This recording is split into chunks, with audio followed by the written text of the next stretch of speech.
guys, I hope this works out. I got the clicker going so I can film this and not annoy my wife, but I already started blocking like the other side. I already did the other fender, and once I get the camera off, I'll show you guys what I'm talking about and a couple things. But I'm gonna take an area of extremes to show you guys how to look for low and high spots when you're blocking a car.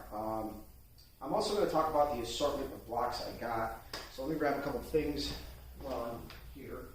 I got a basic assortment of blocks, which is what most guys will have. And I'm going to get off camera here for a little bit, grab a couple of wipes to show you guys a couple of tricks as well. So, all right. So I have to actually check my camera and make sure everything is going good, and it is. So, all right. So I got some shop racks, towels. I have a standard DuraBlock. This is I think this is the 12-inch or 16-inch. I forget which one it is, but this is a very standard block in a body shop. I also have some custom blocks that I made. So when we get hoods delivered at the shop, they come with these great foam paddings with the slits in them, and I use the flat side to wrap my sandpaper. Now, this is not typically a block I would use to find low and high spots. This is more something you would use for shaping, and I'll explain that later. I also have a small, like 5-inch block. This is handy for smaller areas like down here. I also have another same size DuraBlock. Now, I didn't bring any flexible blocks with me because I'm just explaining what I'm doing as this is kind of mapping out your repair for what you're going to do if you're doing this at home. So if you guys do some research, you're going to hear a lot of guys tell you like, oh, you want to block like crisscross, which is theoretically like the way to do it. Actually, I got to replace this piece, but I'll explain to you guys why that doesn't always work. And this is just a personal thought of mine, and this is just the way I work. So maybe this helps somebody because at least it's a different approach. But when I block, I tend to, so you're going to want to look, of course, this is all the fucking compressor always comes on while I'm doing something here. So, all right. So I got my Precleaner, and what this is going to do, and this is like a painter's trick. So after you block your primer, right, like let's say you're ready for paint, you did your last block sanding, whether it be dry or wet, and then you follow it. Like if it came out good and for production settings, you'll block it dry with like 320, and then you can hit it with a soft interface pad on a DA with 600, and usually that yields good results. But for big flat panels that you want to be like super laser straight, it's going to take a little bit different approach. So you can see the Precleaner is actually acting like a clear coat, and I'm sure the camera is going to pick up a couple of the ripples. Like I can already see there's like 3 dings here, and you got the ripples in the front, and then you got to look at it on the side profile, and then you're going to see your areas of concern. And you can do this before or after you block. I typically don't do it before, but that's a good little tool to use. You can pick this up at O'Reilly's, local parts store will have it. So now I'm going to dry this off, and I'll teach you guys some of the basics. And for this, make sure it's dry. If you start sanding and this stuff isn't dry, it'll actually clump up your paper. So remember, a lot of guys will do crisscross, and what I'll do is I'll block in one direction lightly. This is light. You just want to figure out your low and your high spots, and you may have to turn your block because, again, in that wet test, you're going to be able to see your crowns and your dips. And this is crucial because I see a lot of guys doing this. So on this panel, you have a curvature going this way, and then this way. You're going to have a low spot here naturally because of those concave and convex profiles. And a lot of guys are so focused on making everything straight that they'll flatten this out, and it's not supposed to be flat. So keep that in mind.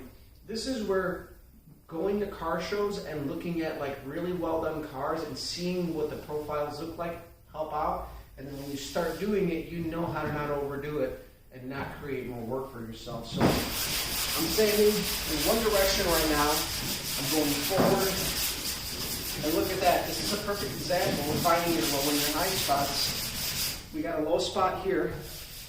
You can see that because the block could not obviously sand that. You got high spots here. So when I say low and high spots, is obviously you got a dent here. That doesn't necessarily mean the area around it is high. You're going to have a little crown. And when you pull the dents out, the easiest way to do it is you put a weld stud in there, or you can hammer and dolly it. But your focus is going to be on pushing this out and tapping the crown out. And that's going to walk the metal right out. And on this would be same concept, but this would actually require more planishing because it's got a lot more aggressive wrinkles and stuff, which I know for a fact I'm not going to be able to get all of these out, but I'm going to get them as close as I can. So I'm going to keep blocking.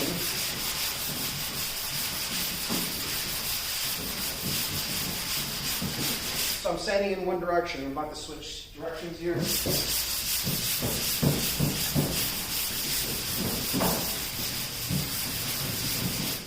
You can see this looks like a low spot, but the body panel actually has like a depression going through the side, an indentation, where it, it humps up on each side, and that's a low spot. So I'm not going to worry about that.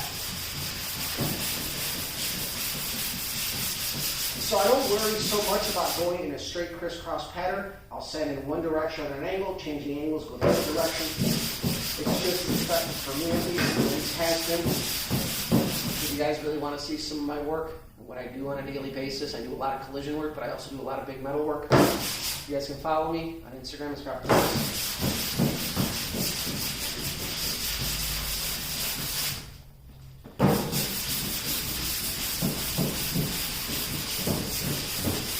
And again, some of these like tinier low spots, like I can see here and here, these are actually marks from when the car was stripped down at some point and somebody dug into the metal. The primer will fill that, but you got to make sure that there isn't too much heavy scratches underneath because it'll show through in the paint. So it's very important that you finish your metal in the highest grit that your body filler will stick to, because if for any reason your body filler shrinks, you'll see those scratches underneath. So I do not like putting body filler over 36 grit.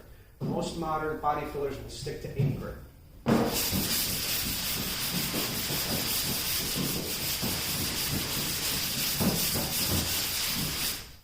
That's pretty much it. We found this fender's really straight. Our problem area is in the front. It's been crunched. It's got a couple little low spots on the top. I'll take the phone off the stand and show you guys real fast. Hopefully I don't screw this up. All right, so I managed to screw that up. So obviously getting the phone off the stand. So we got this block down. We found our low spot, our wrinkle spot for showing you guys, and those purposes. I wanted to show how at least I block sand. So we're going to go ahead to the other side, and I'll show you some more extremes because the driver's side fender is actually the most beat up one. This is the one that got hit pretty hard.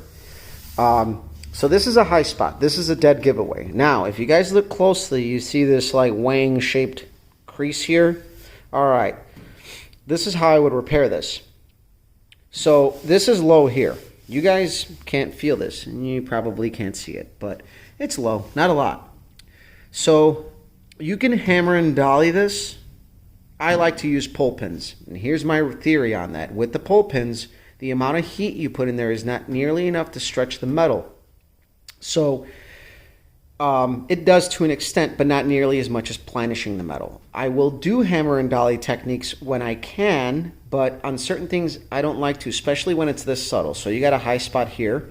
What I would do is put a pull pin here, pull up, tap down, give it a couple of taps, remove my pin, move on, and that. And I won't get too into that because I'll touch on that anyway, but you can see where this is like, a high spot and a weird low spot. And this is where it becomes more complicated because you're not finding little dings like here and a little crease here. The long ones will be more like creases. I'm not saying that dents can't be oddly shaped, but you could see where this fender, even in the primer, is low right here. And I already talked about this in the other video, so I'm not going to repeat myself. But this is what I am doing today. I am blocking the fenders. I'm going to probably start on the doors. I still have to man the grill for dinner, so I didn't want to get too far ahead of myself. And then the hood. The hood is really, really straight. overall. You know, it's got a lot of shape to it, which is good for us because you don't have to worry about the hood being super flat as long as all your low spots are taken care of. That's all that matters. And this side I beat up. I know here I got a series of dents here because I had to stretch the hood out. So I had to put pressure upwards on the hood and tap this down. Now you guys may be thinking, that's not flush. Well, you know what? Neither is the other side. And these cars were never perfect. But at the back, the corners made up really well.